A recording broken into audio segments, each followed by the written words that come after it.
Hello, Charlie. Welcome to the Larpar Show. Thanks for taking the time for jumping on with us here in September. Uh, we're going to talk about all things macro, what is money, what is coming, and how to protect yourself. So Charlie was a speaker Charlie Stevens was a speaker at the Bitcoin 2023 Ireland event.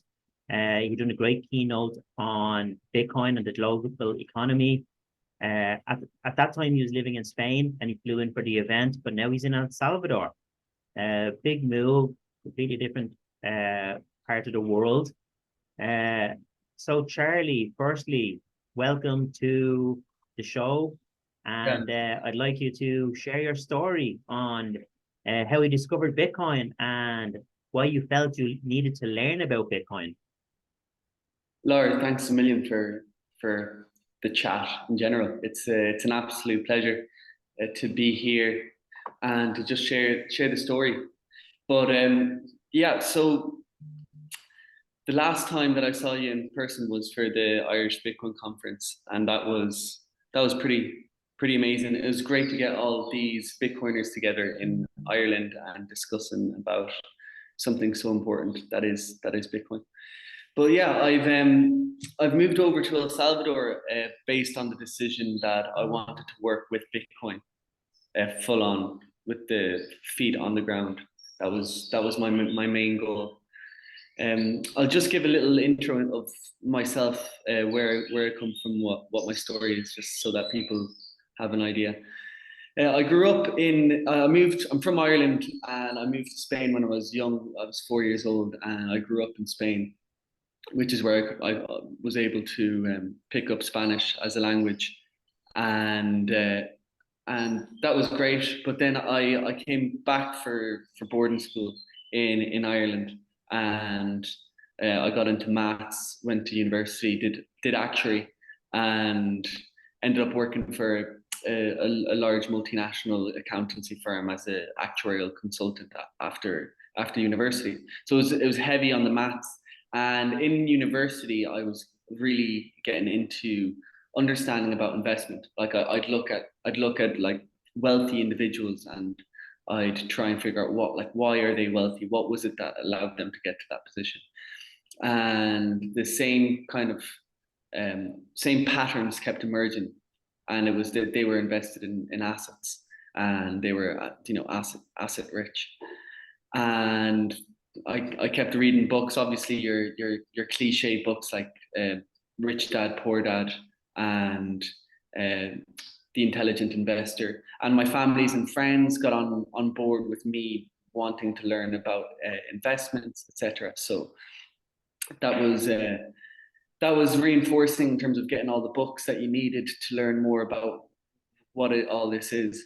And I started investing in stocks in like second or third year university, and did well and started trying to understand it. And then in 2017, I got a phone call from my cousin who was just out of rehab, but he'd just done a complete 180 in his life, and he'd got everything together. And he said, "You have to check out these cryptos, Charlie. They're absolutely crazy. Like I've just made 20 grand."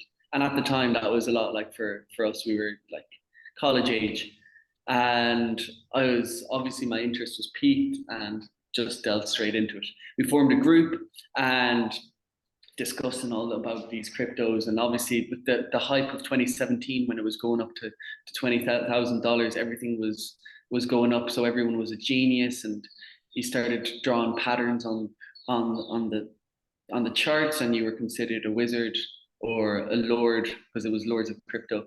A lot of money was made, and a decision was made from the guys to open up an office in Mullingar. And I decided to take a step back and finish my degree in actuary. So anyways, I ended up working in PwC, worked as a consultant, and I was analyzing these huge balance sheets. I'm talking billions of euros sitting on their balance sheet. And at the same time, I was learning about this crypto scene and about Bitcoin, obviously. And then also I was looking at these balance sheets, And I was trying to understand. I was focused on long-term investing. That was my goal. And then for some reason, Bitcoin kept popping up as like a long-term investment. I don't know. It just kept kind of re-emerging. My mother was also getting into it, and we would be able to discuss about it. She was watching the Max Kaiser show, and she pointed towards Bitcoin as well. So I always try and listen, and I kind of started veering towards Bitcoin and stopped allocating as much to crypto. I was managing other people's money as well. And then it started getting really weird because I'd mentioned Bitcoin in Price Waterhouse, and it was just, there was so much, no one knew anything about it. In fact, in this financial services firm, which is one of the top 4 accountancy firms, most people had no idea about finance whatsoever. And they didn't have any idea about investments or money or any like that. And they were auditing the biggest insurance companies, banks, and companies in the world. And you're like, okay, something is wrong here. Something fundamentally is really wrong. And then that's when I started getting into meditating. I went on a retreat, and then things started becoming much clearer in my own head as to what things were happening, where things were going. And I said, dedicating my time and energy towards Bitcoin is the right way to go. So I left the firm and I went traveling around Australia. And when I was traveling around Australia, that's when I got into playing music, but also learning about Bitcoin and going really, really deep. And that's, I suppose, that was kind of, it was a slow and long process, but it had to do with just, I suppose, reading a lot about like how monies worked over the course of time, how the banking industry worked over the course of time, what were the incentives, who was pulling the strings, where was it all coming from? And the more questions you ask, the more, like, less clear it becomes, because it's such a huge hole that you're digging in. And every single question that you ask, further, it is reinforced in your whole psyche how important Bitcoin is, not only for yourself, your family, your town, your country, but for the whole world, for us to coordinate as human beings. That's something that just becomes more obvious over the course of time. So after Australia, I came back. I did another stint in the financial world. I worked for an investment company called Standard Life. We focused on pensions for for all of Ireland and UK. And I was writing up market reports for like a 200 million euro fund. And this is a time where bonds were doing awful. Like, we're talking minus 12% a year. That was in 2022. And then you're getting complaints from pensioners, obviously, that their safe portfolio is dropped by 12%, which they're relying on for their retirement. And you're supposed to try and make them feel better by saying, oh, this is just the way the market works. Sorry, there's nothing we can do. And this is a 200-year-old insurance Scam. company. It sounds like a scam, doesn't it? But the thing is, these insurance companies actually served a purpose. They served life insurance during the gold standard was actually a really purposeful thing. People wanted to be able to provide a lump sum to their family if they died preemptively. And it's a genuine, and I think life insurance will actually come back up once we go on a Bitcoin standard. But the scam is the central banks. The scam is the central banks coming in after the world wars. They were able to get a lot more power on the citizens, and we're living within that bubble, and it's hard to kind of look at it objectively, but I think it's important for each individual to try and do that. So anyways, I was there, and then I was over in London trying to go up the ladder, trying to make all this money in the When was this now? In 2021, 2022? This was 2022, towards the end of 2022. Right, okay, only last year, Yeah, so I came back from Australia. Australia was 2 years, and then I was in the financial world for another, not even a full year. Was in London with a friend from college, and it's interesting talking to other people in the financial scene, because you discuss about Bitcoin and they're incentivized to not understand it. They're incentivized to stay within the system because they're getting paid by sticking within the current System. paradigm, exactly. Yeah. And they're getting paid, and they're getting paid well. Underneath. And the alternative for them when they're dealing with the Bitcoin standard is working much harder and having to provide value in a different shape or form. And this is a lot of years of study, hard work, and it's a bit of a jarring realization when you realize that you've worked your whole life to earn money within a system that's completely broken and corrupt and not serving the majority of humans. So it's a tough conversation, even though they're quite intelligent, to try and tell them, listen, it's all posed to debase. The money has to do this for it to keep going. The money has to lose value over the course of time exponentially faster.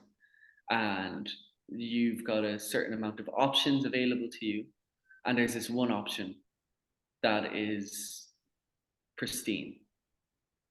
And then when I was in London, I was paying attention to the laws in El Salvador, because I also owned a Bitcoin ATM machine in Spain. I didn't mention that, but in Spain, and I was selling peer-to-peer or whatever. And I could see the amount of clamping down that the banks were doing on anyone dealing with Bitcoin and the forces that were at play. And I was like, this isn't going to end well. And I was like, I need to go to a jurisdiction. I need to go to a jurisdiction where I'm protected as a Bitcoiner, as someone who owns Bitcoin, someone who uses Bitcoin, and someone who wants to live within a standard, who wants to build on top of the standard. And I had the Spanish as well. So I just made a decision. I left London, and then I went over to Spain, wrapped up a few things, sold a few assets, and made my way over to El Salvador. So I've been here for about 3 months now, and it's been an absolute whirlwind. I can get into it, but maybe you want to pick on. Yeah, no, that's great. Yeah, that's the next thing I was going to ask you, actually. How did you end up going to El Salvador? You know, what made you move over there?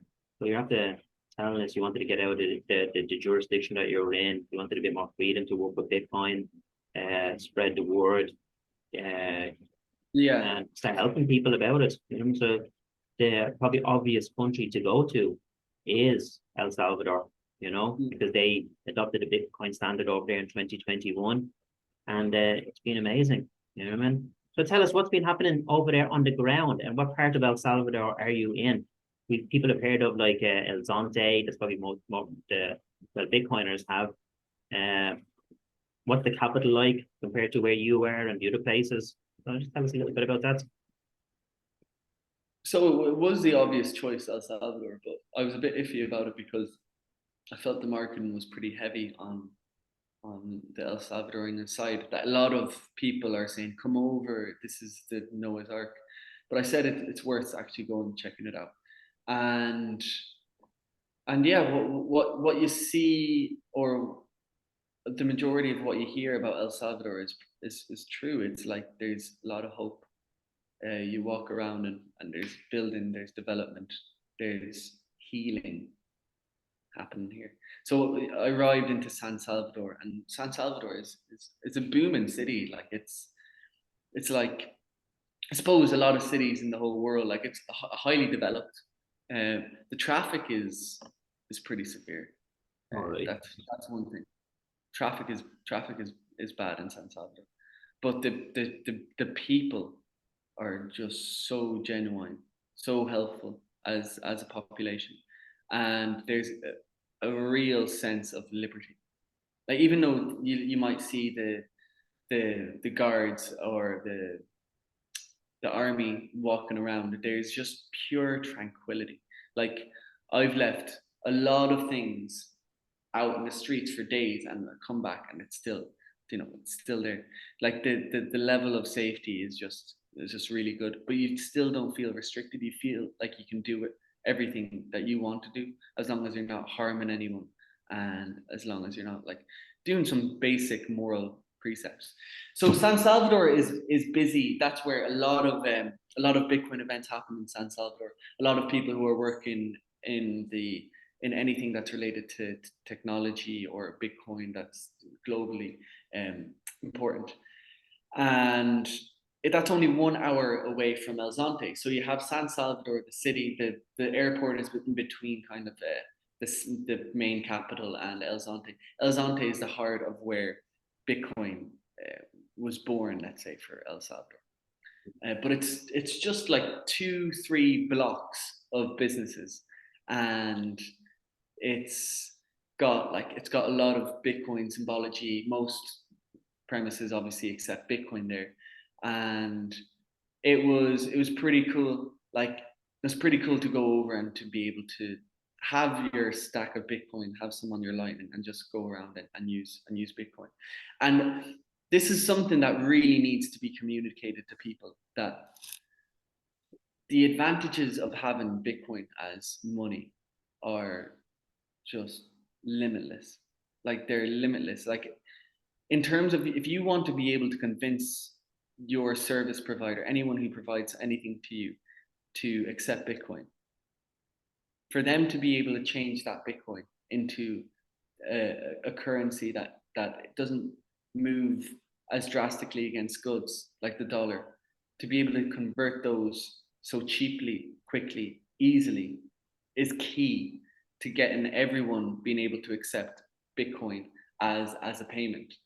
And then people will start to figure out, okay, maybe I'll save a little bit of Bitcoin over the course of time.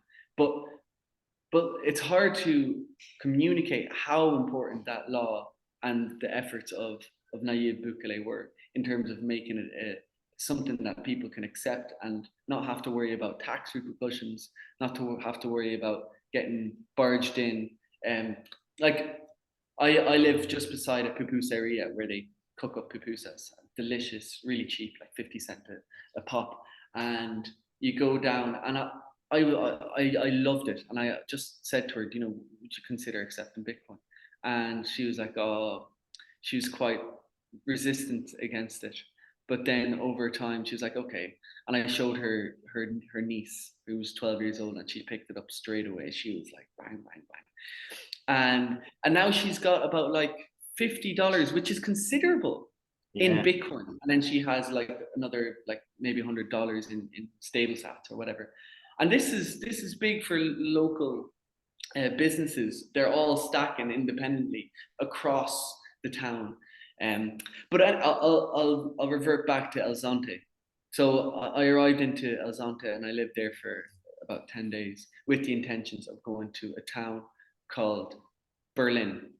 Okay. Berlin, El Salvador. Same as Germany, Berlin. Yeah, it was actually founded in like the late 1800s by a Berliner. There was a lot of Germans who lived around here. The history is mad. Like, it was a big coffee town, really wealthy actually it was, until the Civil War, and then it was destroyed. Civil War happened in the 80s, lasted for 12 years. It was the left against the military, and it was extremely gruesome. Like, it was like, I have local ladies who have a smile on their face, a laugh, and they'd be telling me when they're 12, they remember going down to the square when they were 12 years old and playing around with a decapitated head. You're mad. That's a heavy tack, all right.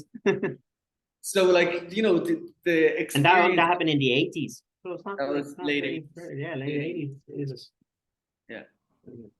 Yeah, and then not only that, but then you had the gangs come in, which were actually worse than. Yeah. And how did the gangs take a hold of the country so quickly and so fast?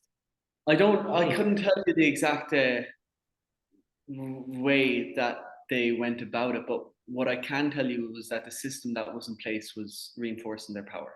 Yeah, they were helping them. The system was helping them. Must have been internally, was being helping internally. They were in cahoots with the politicians, and the politicians were happy because they were getting paid, and the citizens were suppressed. Like, you had to be in the house by 3 o'clock if you didn't want to get killed. Yeah. Like, imagine that feeling constantly, and just like at the bottom of your gut, knowing that, like, your son might, he's gone out to play a bit of football, but he might get shot for no reason.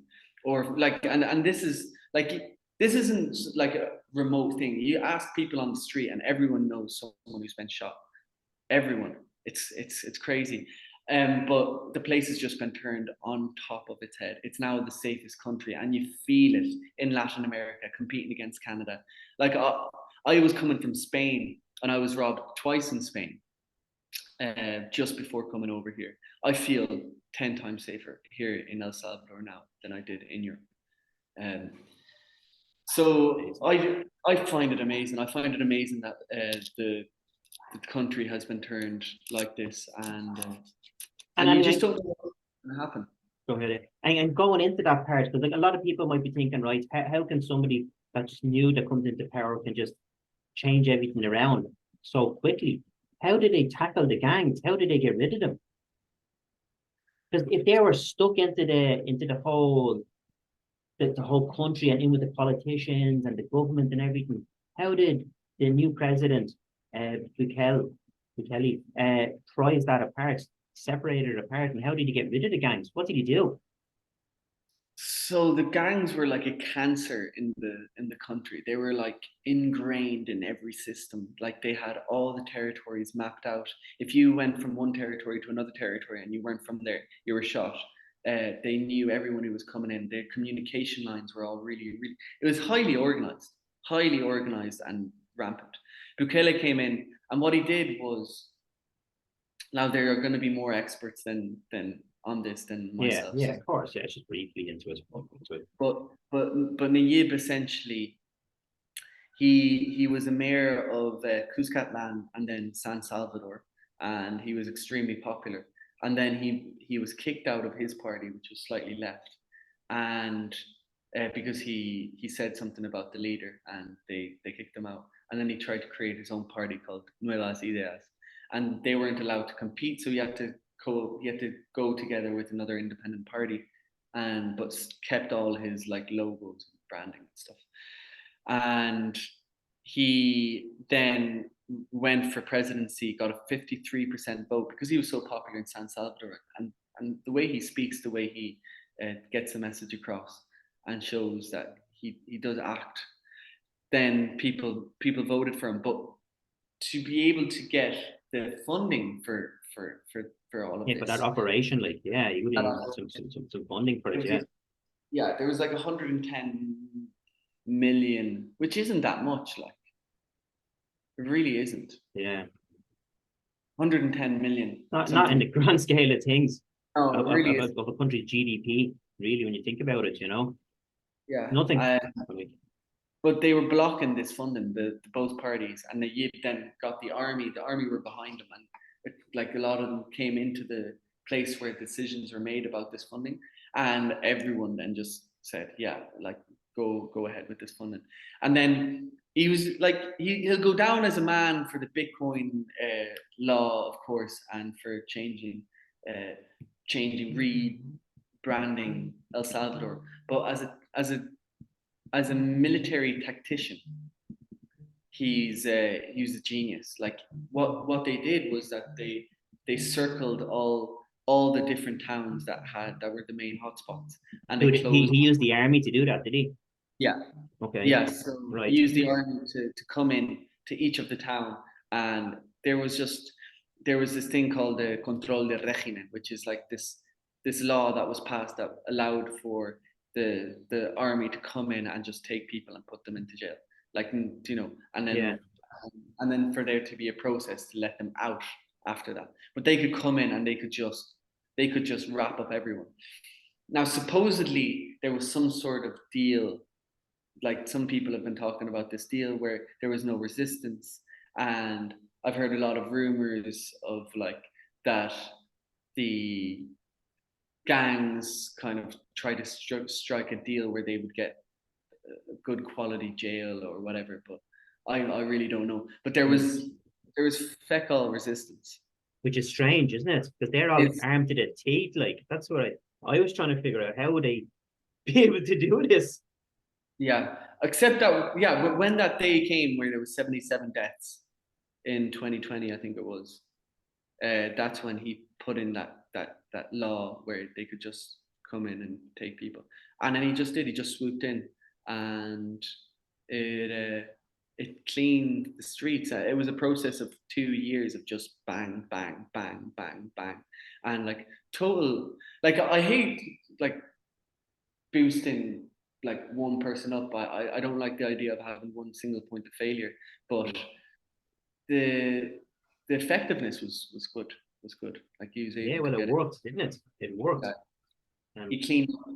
And that was like, and he said something that's important. I don't want to go on too much about Nayib, but he said something like, there's no point investing in a high quality education system when your sister is getting raped and killed. You know, yeah, there's no point in like making sure the hospitals are like pristine when like, you know, you can't run a business without having to pay 30% of what you earn to the so the security was the first and foremost thing that needed to be done. So yeah, and then it's allowed for a huge amount of investment to come in. Now there's Bitcoiners that are coming in from all sorts of places, but a lot from Canada, a lot of people from Canada, a lot of people from the States, from Texas, a lot of Texans. You have a few Europeans as well. Not many Irish yet, but I feel like that we're on the way. Don't worry, we'll be coming. We bring the tribe with us. Yeah, for sure. There's a room here, anyways, if you need it. And so yeah, so I decided to go. I knew that the Alzante would be swollen. I knew Alzante would be swollen with the Bitcoiners, and the prices would be swollen, and the locals would probably be a bit like there'd be a bit of friction because of all this influx of people. So I said I wanted to go out of that place, and I wanted to go into the country, and Berlin popped up. I was on to a few people who run Mi Primer Bitcoin, which is an education movement. Just for those who don't know, it's a big education movement, and they're scheduled to teach pretty much all public schools by 2024.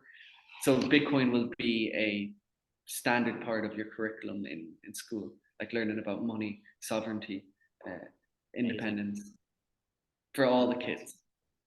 It's amazing to start them off so early about teaching them about money and what is money.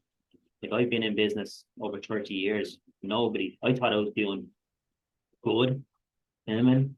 Until I started digging last year, and I was at nothing. Nothing, because I didn't understand the way what was money. I didn't understand about the devaluation of the monetary system.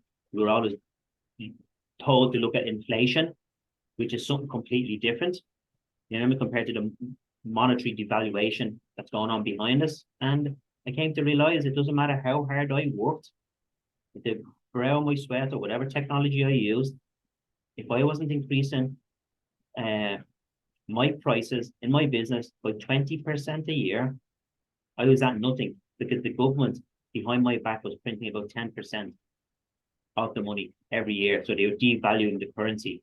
But in 2020, they printed about 20%. In 2021, they printed another 20%. So, and that's only a fraction of what's going on when you learn about the amount of issuance of currency that happens. That's not even the central banks, but that also represent units of value. Like the IMF have special drawing rights. These are huge. They're worth about 660 billion, maybe close to 700 billion dollars, and they had 200 billion issued before COVID. 200 billion SDRs issued, and it was supposed to be every 5 years a meeting, and they'd allocate these SDRs a 10% inflation. How much did they allocate out of thin air? The IMF, the International Monetary Fund. How many SDRs did they allocate in 2021 because of an emergency? They issued over $420 billion worth of special drawing rights. The central banks, Ireland, the Irish Central Bank holds their reserves. They hold themselves at least I'm talking like 40% of their foreign reserves are special drawing rights by the IMF. That's the Irish Central Bank. 40% of their reserves are special drawing rights. Special drawing rights were inflated by 223% in 2021. 223% out of thin air. Madness. There was Madness. nothing. There was no tether to real life. This was just an emergency to provide vaccines for the world. So this is the shit that's going on behind the scenes that's not even accounted for, and we're still busting our hole to earn euros and dollars, and the boys are just laughing. Laughing. That's what they're doing. Just laughing behind everybody's back. They remember, well, the 99% of the country is working and slogging away. This less than 1% is just laughing at everybody. Yeah, and I think those who understand the cotillion effect are the ones that are going to be able to survive over the course of time. So, and what is the cotillion effect again? Just explain that briefly to our viewers. The cotillion effect is, well, it was Richard Cotillion, who was an Irish economist in the late 1700s, came up with the term cotillion effect, and he saw this when he started seeing how money was created back in, I think French were in power back in the day, and so he'd look at the bourgeoisie and how they were able to use the money before anyone else. And the term cotillion effect means that when you're in a system where money is being created by an entity, the way money is created by the European Central Bank or the Federal Reserve, those who gain access to the money first are the ones who get the most value from it, benefit the most from it. So if you have 100 units of currency in the system, so everyone's using money, they're doing their services and they're trading with each other, and then an extra 20 of those units are created by this bank. Whoever that bank allocates that money to in the form of debt, they're the first ones who use the currency, and the prices are still normal, and they're able to buy up all the resources in that nation or world with that extra 20. But once that 20 goes into the system, it dilutes the current amount of money, and that means that every dollar or euro that you have is valued less the further it trickles downstream, which is when you get the lower socioeconomic graphs down there.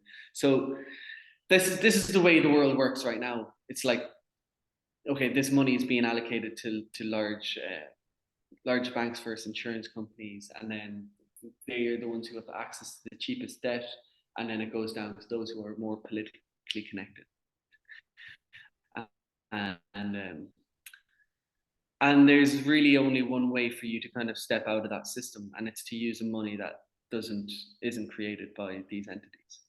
So you have the choice to do that wherever you are. You can earn your currency and buy your Bitcoin, and you can get to know other people who are also on that same path. And I think those two things are really powerful, because there's a community forming here, a Bitcoin community forming. You can see it here in El Salvador, anyways, and when you come together and you put minds together and you start coming up with ideas and you start developing systems where,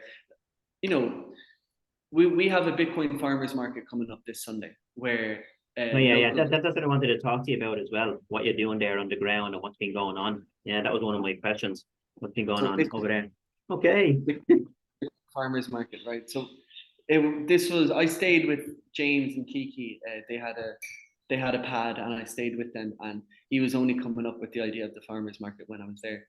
Okay.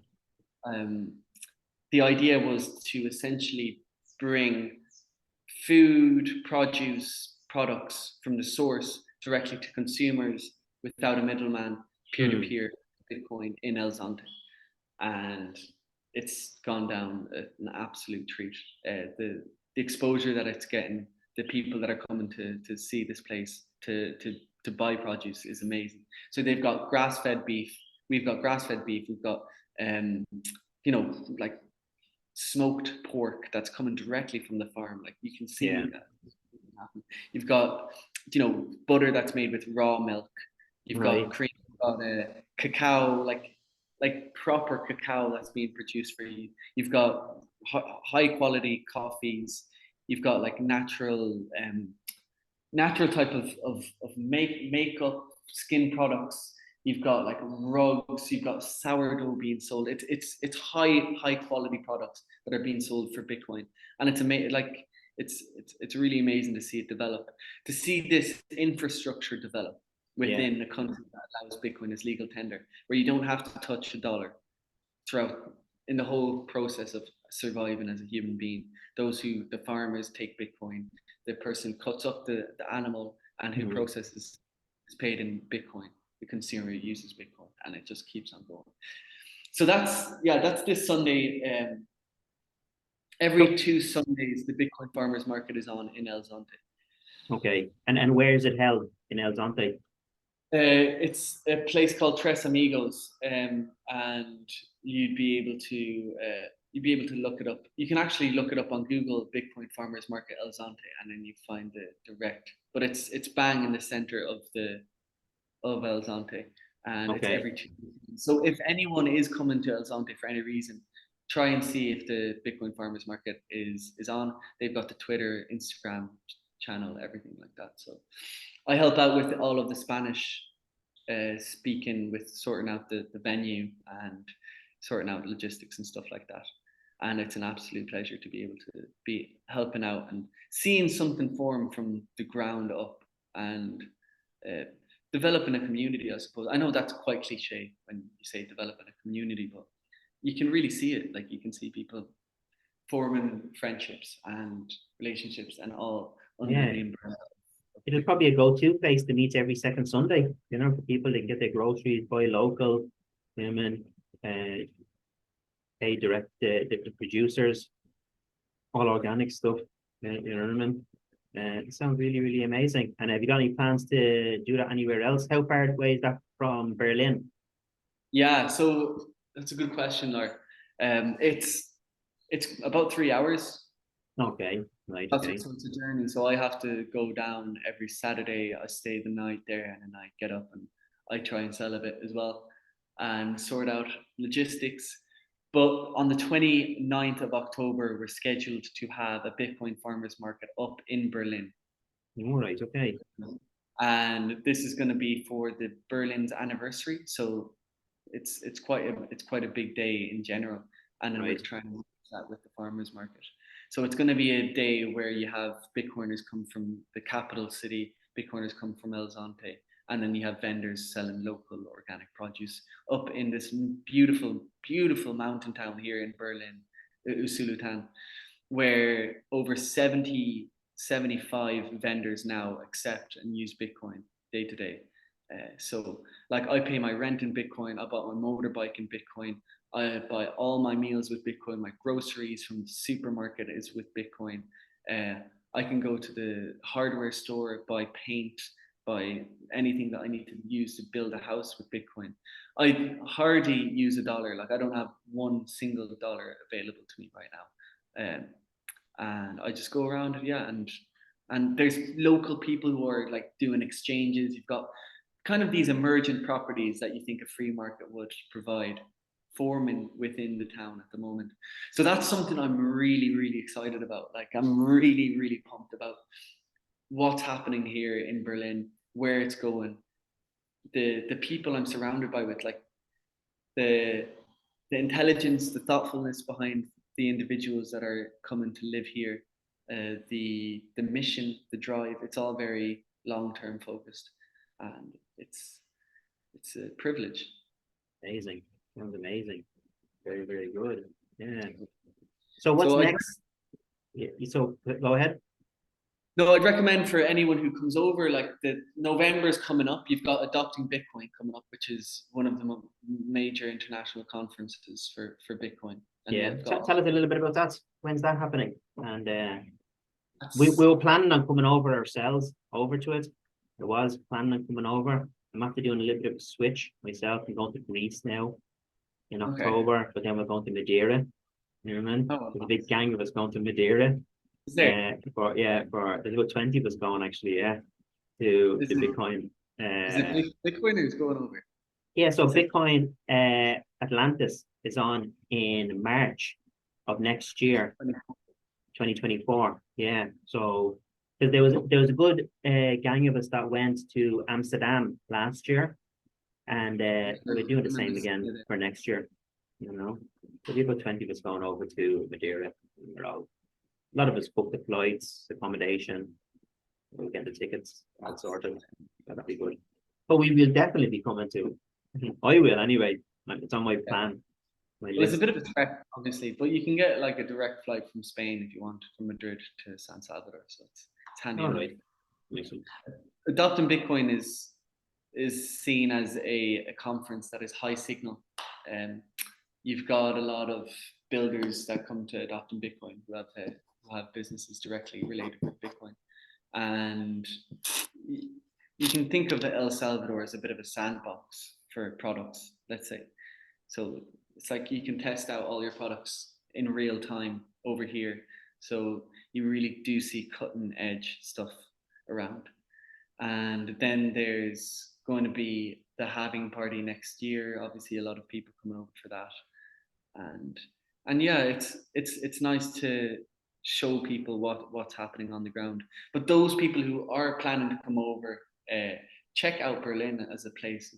It's quite interesting. It's raw, but it's you feel like it's going to be well protected in the coming years, where there's going to be a lot of chaos in the financial markets. So that feels good. Yeah, definitely, yeah. So, yeah. And I'd like to dive in a little bit about the chaos actually that actually is coming. You know, a lot of these people that are in these positions, they are comfortable right now. You know, we talked about that. Some of them can see a little bit of what's happening. Most of them are blind to what's actually going on behind the scenes, and they're working in this space. Because I've talked to a few financial people and asking them about the finances, and even last year when I was talking about Credit Suisse and the banks and all that type of stuff, they were saying that's not going to happen. Well, there's a lot of red flags pointing that there's a massive crash coming, like 2008, if not 10 times worse. I think it's going to be. But yeah, what's your take on all the financial crisis that, Well, and how to protect yourself from that? Larry, yeah, I think it can take a few different routes. It's hard to know what's going to happen in the future, but I'm trying to think of an analogy of, like, imagine you're blindfolded and drugged and brought into the middle of the desert, and you're completely detached from reality, and you're unblindfolded. I think a lot of people are going to experience that feeling of not knowing what the fuck is happening, where they are, what's going on in the world, and that more and more people are going to have that feeling over the course of time. Maybe it's going to be this big, massive crash, and people go crazy or whatever. But a route that I think is going to happen is that things are going to get more and more weird and detached from reality. I think it's important for everyone to remember that we're coming off of a standard where we used gold and silver standard for thousands of years. Like, the Chinese did the same. The Chinese, like, Tang dynasty, which was a really, really powerful dynasty, they had a good currency system in place, and then they ended up having paper representations for their currency system, and that ended up degrading the society, and they had to start using other competing currencies that were good from abroad. But the thing is, right now, for the dollar, there is no competing currency for the dollar. The dollar was attached to gold. None of the other currencies are attached to anything. They're all derivatives from the dollar. The dollar is used for 80% of commerce that's worldwide. It's the global reserve currency. There's no way that you can switch from the dollar to another, let's say, fiat currency. So you can think of the dollar as the strongest fiat currency, but in itself is inherently completely opaque, and hollow. inside. Let's call it that way. Mm. So the way I think it's going to happen is that we're in an environment where interest rates are quite high. Money is being sucked out of the system, and companies are finding it increasingly hard to service their debt. You've got a lot of people who are finding it hard to pay off their mortgages, pay for rent, or like even have a decent lifestyle. People increasing the amount of hours that they're working. So you're gonna find what you see in Argentina or what you see in places like Turkey, where it's people like putting in 12, 14 hours and not even having enough to cover their basic expenses, and people blaming the state because the state is increasingly going to start taking the role as daddy and start providing handouts to the citizens.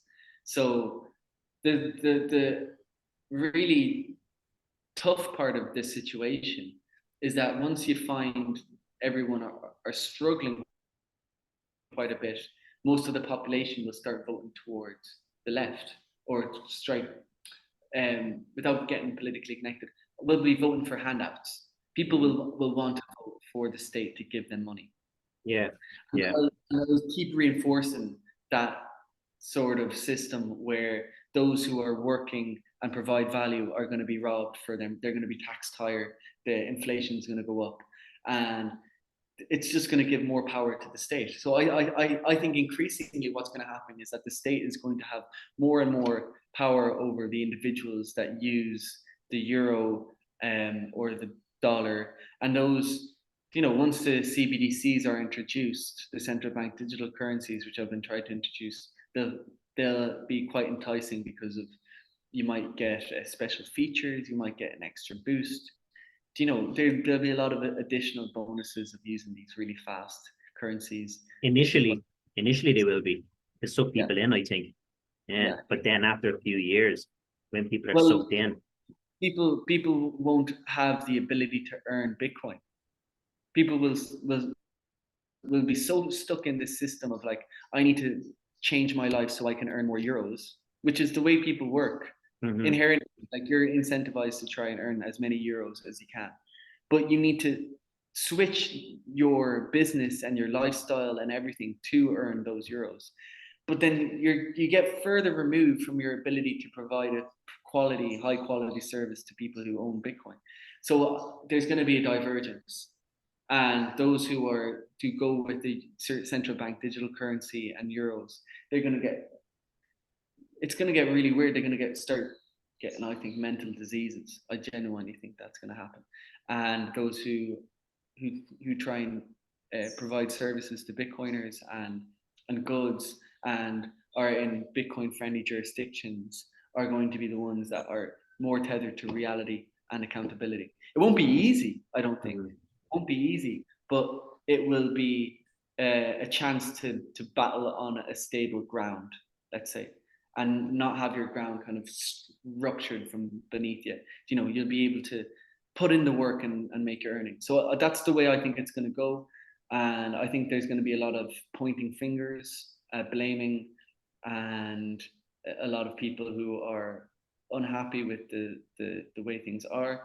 And I think slowly, but then suddenly, people will start flooding into Bitcoin and realizing that there is no second best. There's no reason to do anything but to try and earn and save in Bitcoin, and to go to places where freedom is valued. I know that's very cliche as well, but I think that's important. I think that's really important. It's some great points that you're saying there, and it's like I can totally understand that and see that as well.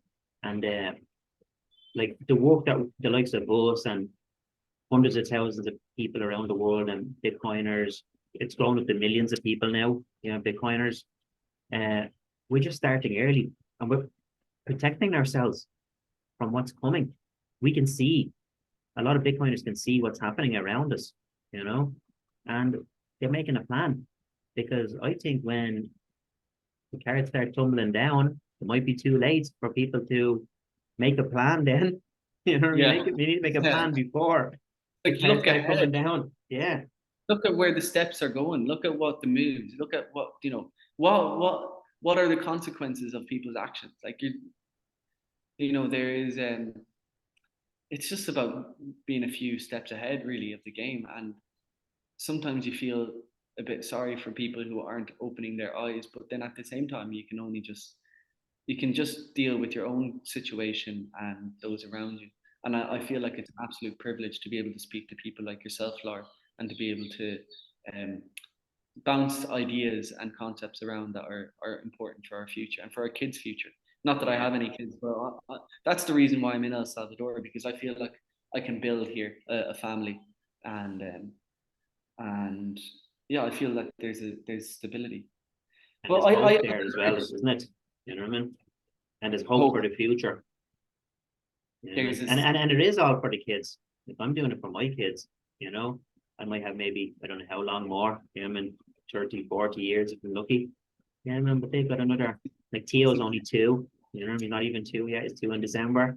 You met him at the Bitcoin event, he's been to Amsterdam, he's stacking sats, you know what I mean? That's what he does, we save his money in Satoshis. Imagine what the value of them is going to be in 20 years' time.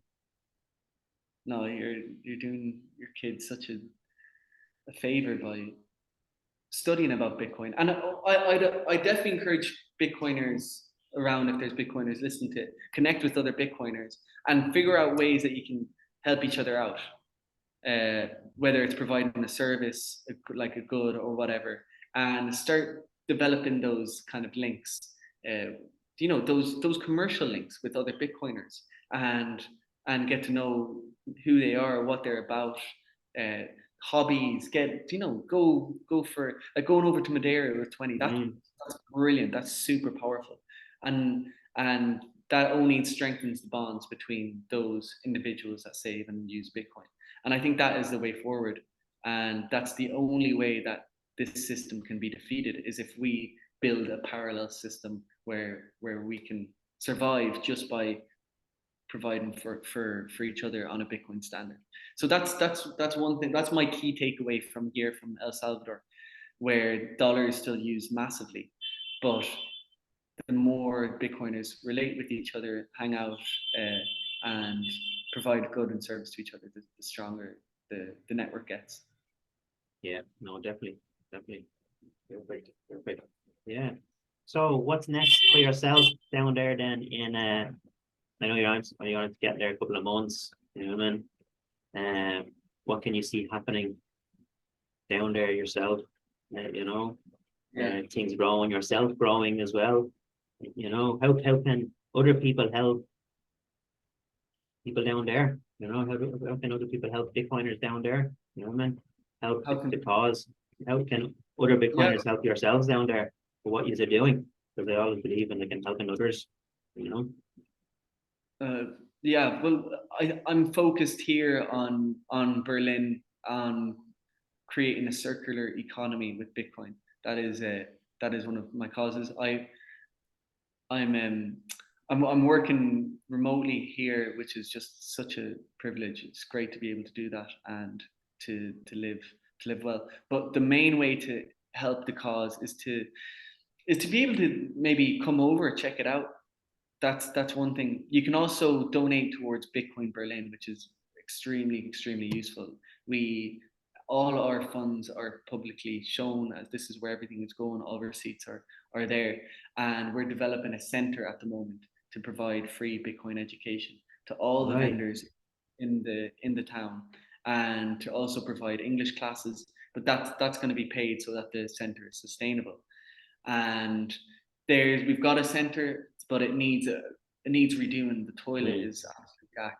So we want to completely redo the toilet. We want proper furniture, so Bitcoiners can come to Berlin, chill out, read a few Bitcoin books, and we need a bit of funding for that. So we're trying to raise around $2,000 for the center, so that it can be a hub within El Salvador. Because you have El Zonte, but you don't really have any other place in El Salvador that is a circular economy.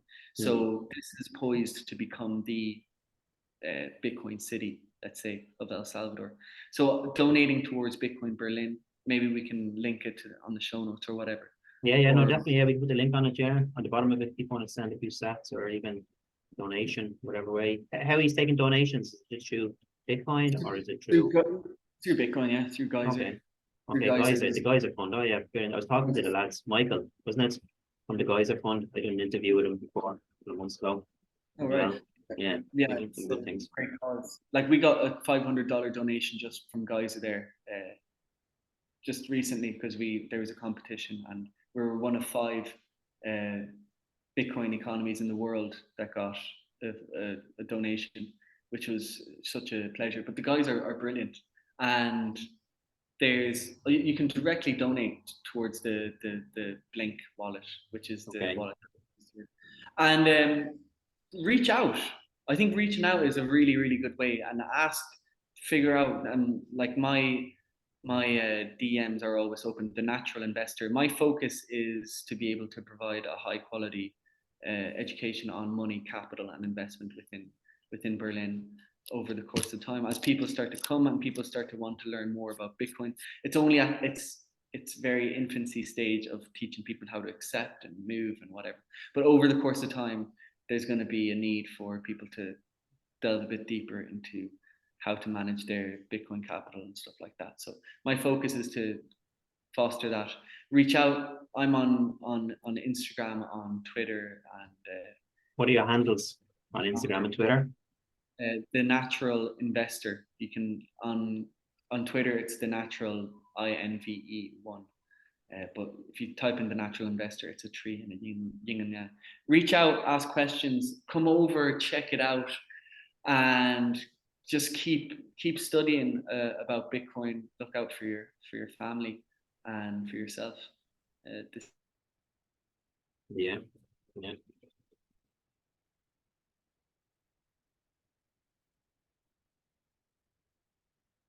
Hello. This is we're in this together. Yeah. You get froze there for a second. Yeah. Sorry, it could be.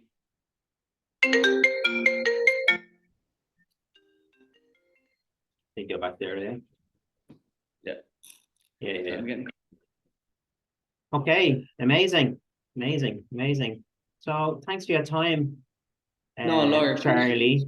Really appreciate it. And I think you're doing another interview later on or something. Is there something's happening over there? Tell us a little bit about that. Yeah. What's going on? Yes, there's a reporter from BBC World Series who's coming to Berlin to interview a local Spanish business owner, but also an expat. So I'm now an expat, I suppose, and I'm just going to relate the story of like how Bitcoin is helping myself and living over here, and what I believe is happening on the ground. So I'm really looking forward to that. Hopefully they don't twist it so that it's anti-Bitcoin, but I'm going to try and be as clear and concise. So that's brilliant. That's today. We're also giving out a few QRs. So we've designed these personalized laminated QRs for businesses. So you have them on the business. Someone eats their dinner, they just go over and they just send sats directly. You don't even have to talk to anyone. It's just hyper efficient, just really easy for both the customer, for the vendor, and we're spreading them across the different vendors now. So that's what we'll be doing today. And the interview. Brilliant. So brilliant. Great talking to you, and we'll get you on the show again. Yeah. Yeah, Laura, thanks. Definitely. And enjoy Madeira. We will indeed. We will.